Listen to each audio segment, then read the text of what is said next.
Chapter 4. The Wife, the Husband, and the Lover.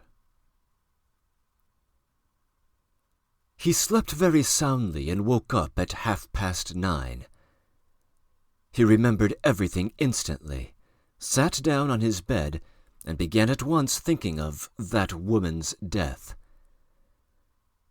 The shock of the sudden news of that death the night before had left a certain agitation and even pain. That pain and agitation had only for a time been smothered by a strange idea while Pavel Pavlovitch was with him. But now, on waking up, all that had happened 9 years before rose before his mind with extraordinary vividness. This woman, this Natalia Vasilievna, the wife of that Dostoevsky, he had once loved, and he had been her lover for the whole year that he had spent at T, ostensibly on business of his own. That, too, was a lawsuit over a disputed inheritance, although his presence had not really been necessary for so long. The real cause of his remaining was this intrigue. The liaison and his love had such complete possession of him that it was as though he were in bondage to Natalia Vasilievna, and he would probably have been ready on the spot to do anything, however monstrous and senseless, to satisfy that woman's slightest caprice. He had never felt anything of the sort before. At the end of the year, when separation was inevitable, although it was expected to be only a brief one, Velchaninoff was in such despair as the fatal time drew near that he proposed to Natalia Vasilievna that she should elope with him, that he should carry her off from her husband, that they should throw up everything, and that she should come abroad with him forever. Nothing but the gibes and firm determination of the lady, who had, probably from boredom or to amuse herself, quite approved of the project at first, could have dissuaded him and forced him to go alone. And actually, before 2 months had passed, he was asking himself in Petersburg the question which had always remained unanswered. Had he really loved that woman, or had it been nothing but an infatuation? And it was not levity or the influence of some new passion that had given rise to this question. For those first 2 months in Petersburg he had been plunged in a sort of stupefaction and had scarcely noticed any woman, although he had at once mixed with his former acquaintances again and had seen 100 women.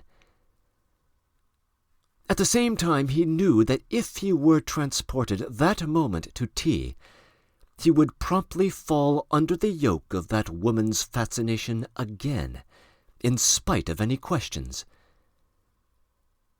Even 5 years later his conviction was unchanged. But 5 years later he used to admit this to himself with indignation, and he even thought of that woman herself with hatred. He was ashamed of that year at T. He could not even understand how such a stupid passion could have been possible for him, Velchaninoff. All his memories of that passion had become absurd to him, and he blushed to the point of tears and was tormented by conscience pricks at the thought of it. It is true that a few years later he had become somewhat calmer. He tried to forget it all, and almost succeeded.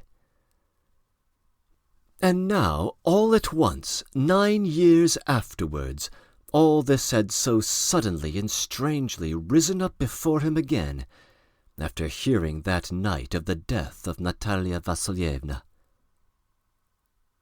Now, sitting on his bed, with confused thoughts crowding in disorder on his mind, he felt and realized clearly one thing only: that in spite of the shock he had felt at the news, he was nevertheless quite undisturbed by the fact of her death.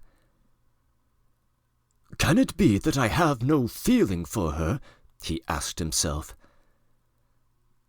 It is true that he had now no feeling of hatred for her, and that he could criticize her more impartially, more fairly. In the course of those 9 years of separation, he had long since formulated the view that Natalia Vasilievna belonged to the class of absolutely ordinary provincial ladies moving in good provincial society. And who knows? Perhaps she really was such. Perhaps it was only I who idealized her so fantastically. He had always suspected, however, that there might be an error in that view, and he felt it even now. And indeed, the facts were opposed to it. This Bagautov, too, had for several years been connected with her, and apparently he, too, had been under the yoke of her fascination. Bagautov certainly was a young man belonging to the best Petersburg society, and as he was a most empty-headed fellow, he could only have had a successful career in Petersburg, Velchaninoff used to say of him. Yet he had neglected Petersburg, that is, sacrificed his most important interests, and remained for 5 years in T, solely on account of that woman. Yes, and he had finally returned to Petersburg, perhaps only because he, too, had been cast off like an old worn-out shoe. So there must have been in that woman something exceptional, a power of attracting, of enslaving, of dominating. And yet one would have thought that she had not the gifts with which to attract and to enslave. She was not exactly pretty. Perhaps she was actually plain. She was 28 when Velchaninoff first knew her. Though not altogether beautiful, her face was sometimes charmingly animated, but her eyes were not pretty. There was something like an excess of determination in them. She was very thin. On the intellectual side, she had not been well educated. Her keen intelligence was unmistakable, though she was one-sided in her ideas. Her manners were those of a provincial lady, and at the same time, it is true, she had a great deal of tact. She had artistic taste, but showed it principally in knowing how to dress.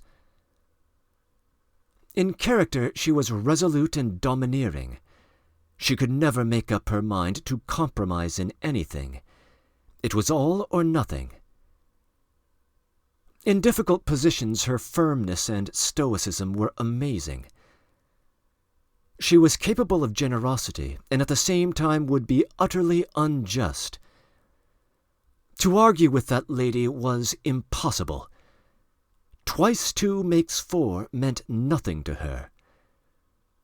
She never thought herself wrong or to blame in anything. Her continual deception of her husband and the perfidies beyond number which she practiced upon him did not weigh on her in the least. But, to quote Velchaninoff's own comparison, she was like the Madonna of the Flagellants, who believes implicitly herself that she is the Mother of God. So Natalia Vasilievna believed implicitly in everything she did. She was faithful to her lover, but only as long as he did not bore her. She was fond of tormenting her lover, but she liked making up for it too. She was of a passionate, cruel, and sensual type. She hated depravity and condemned it with exaggerated severity, and was herself depraved. No sort of fact could have made her recognize her own depravity. Most likely she genuinely does not know it, Velchaninoff thought about her even before he left T. We may remark, by the way, that he was the accomplice of her depravity. She is one of those women who are born to be unfaithful wives. Such women never become old maids. It's a law of their nature to be married to that end. The husband is the first lover, but never till after the wedding. No one gets married more adroitly and easily than this type of woman. For her first infidelity, the husband is always to blame. And it is all accompanied by the most perfect sincerity. To the end they feel themselves absolutely right, and, of course, entirely innocent. Velchaninoff was convinced that there really was such a type of woman. But, on the other hand, he was also convinced that there was a type of husband corresponding to that woman, whose sole vocation was to correspond with that feminine type. To his mind, the essence of such a husband lay in his being, so to say, the eternal husband, or rather in being all his life a husband and nothing more. Such a man is born and grows up only to be a husband, and having married is promptly transformed into a supplement of his wife, even when he happens to have unmistakable character of his own. The chief sign of such a husband is a certain decoration. He can no more escape wearing horns than the sun can help shining. He is not only unaware of the fact, but is bound by the very laws of his nature to be unaware of it. Velchaninoff firmly believed in the existence of these two types, and in Pavel Pavlovitch Trusotsky's being a perfect representative of one of them. The Pavel Pavlovitch of the previous night was, of course, very different from the Pavel Pavlovitch he had known at tea. He found him incredibly changed, but Velchaninoff knew that he was bound to have changed, and that all that was perfectly natural.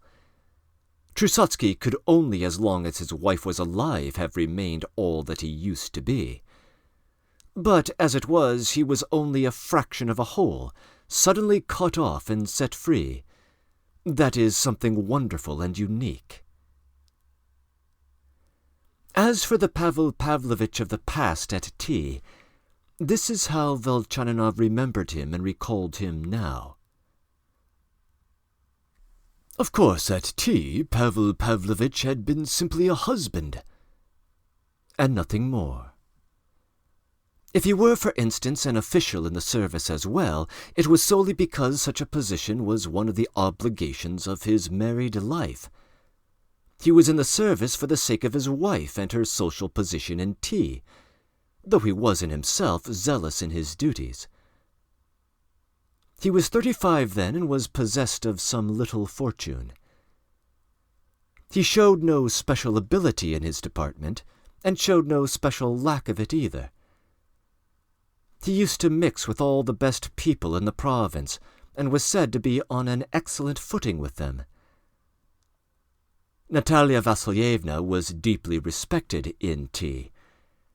She did not, however, greatly appreciate that, accepting it as simply her due, but in her own house she was superb at entertaining guests, and Pavel Pavlovitch had been so well trained by her that he was able to behave with dignity even when entertaining the highest magnates of the province.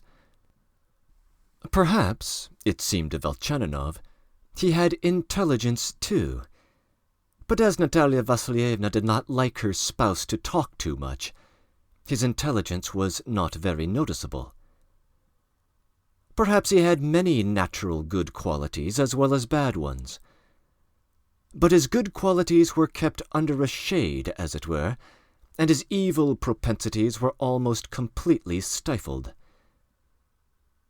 Velchaninoff remembered, for instance, that Pavel Pavlovitch sometimes betrayed a disposition to laugh at his neighbors, but this was sternly forbidden him. He was fond, too, at times, of telling anecdotes, but a watch was kept on that weakness, too, and he was only allowed to tell such as were brief and of little importance.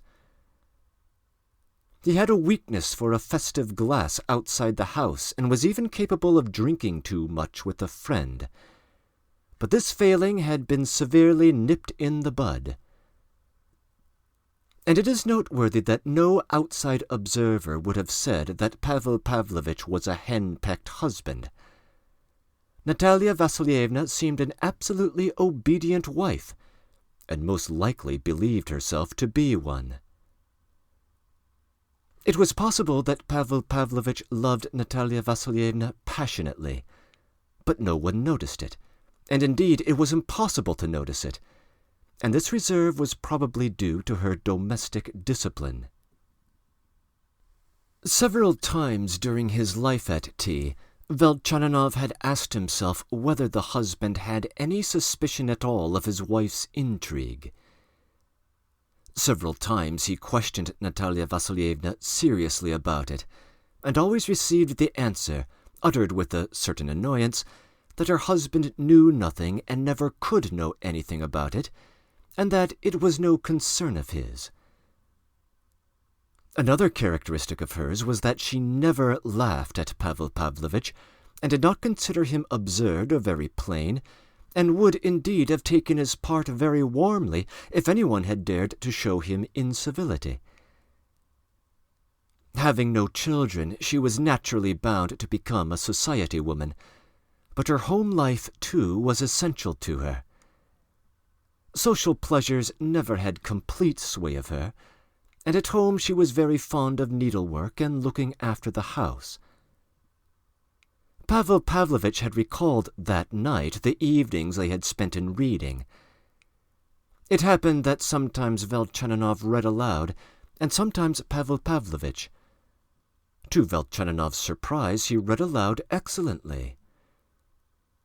Meanwhile, Natalia Vasilievna did sewing as she listened, always calmly and serenely. They read a novel of Dickens, something from a Russian magazine, sometimes even something serious.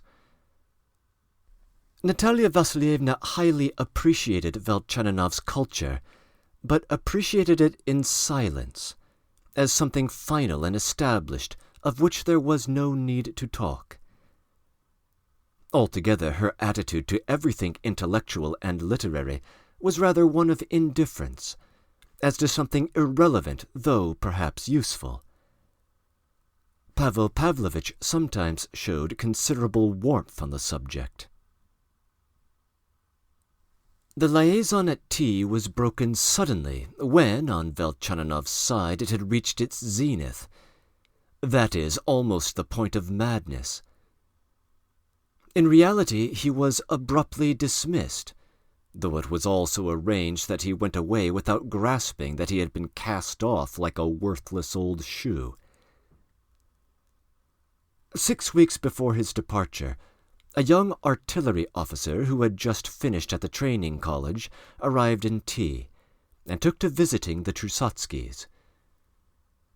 Instead of 3, they were now a party of 4. Natalia Vasilievna welcomed the boy graciously, but treated him as a boy. No suspicion crossed Velchaninov's mind, and indeed he had no thought to spare for it, for he had just been told that separation was inevitable. One of the hundreds of reasons urged by Natalia Vasilievna for his leaving her as soon as possible was that she believed herself to be with child, and therefore naturally he must disappear at once for 3 or 4 months at least, so that it would not be so easy for her husband to feel any doubt if there were any kind of gossip afterwards. It was rather a far-fetched argument. After a stormy proposition on the part of Velchaninov that she should fly with him to Paris or America, he departed alone to Petersburg. Only for a brief moment, of course. That is, for no more than 3 months, or nothing would have induced him to go, in spite of any reason or argument. Exactly 2 months later, he received in Petersburg a letter from Natalia Vasilievna, asking him never to return, as she already loved another. She informed him that she had been mistaken about her condition. This information was superfluous. It was all clear to him now. He remembered the young officer. With that, it was all over for good. He chanced to hear afterwards, some years later, that Bagautov had appeared on the scene and spent 5 whole years there.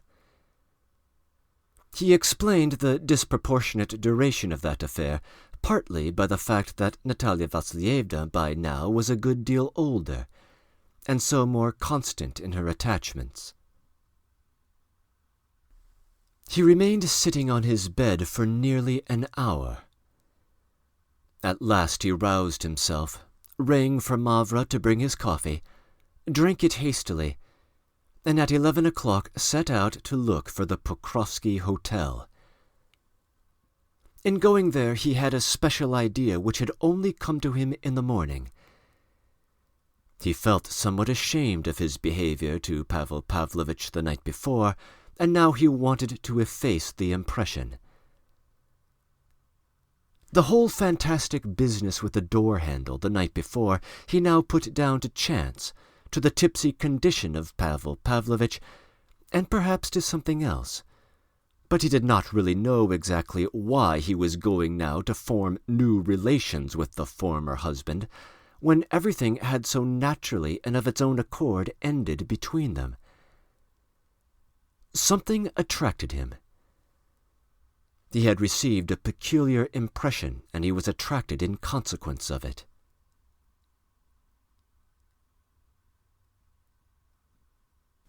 Breaking in.